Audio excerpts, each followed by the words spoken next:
Food வந்து எல்லாத்துக்குமே base மாதிரி. நீங்க சாப்பிடுறதுனால தான் வெயிட் போடுறோம்.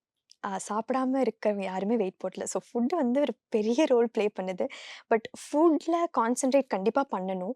பட் அது கூட என்னெல்லாம் எக்ஸ்ட்ரா பண்ணணும்னு வேணா நான் சொல்றேன். நான் டயட்ன்னு கம்ப்ளீட்டா போக முடியாது. பட் அது இல்லாம ஒர்க் அவுட்ஸ் நம்ம எல்லாத்துக்குமே தெரியும். பிசிக்கல் ஆக்டிவிட்டி வந்து ஒரு பெரிய ரோல் ப்ளே பண்ணுதுன்னு. பட் வந்து நம்ம எல்லாருமே இந்த 1 ஹவர் ஒர்க் அவுட்ட மட்டும் தான் ஃபோக்கஸ் பண்றோம். ஆனா அந்த 1 ஹவர விட அதிகமான டைம் நம்ம வந்து டே டைம்ல ஸ்பெண்ட் பண்றோம். ஸோ 1 ஹவர் ஒர்க் அவுட் பண்ணிட்டு ஃபுல் டைம் உட்கார்ந்திருக்கும்போது, அது ஒர்க் அவுட் பண்ணாலுமே அது ஹெல்ப் பண்ணாது.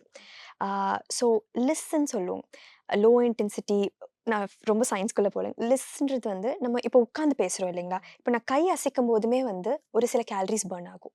இப்ப நான் எனக்கு கால் வருதுன்னா, நான் பேசிட்டே நடக்கிறதுக்கும், உட்கார்ந்து பேசுறதுக்கும் கேலரி பர்ன் டிஃபரன்ஸ் இருக்கு.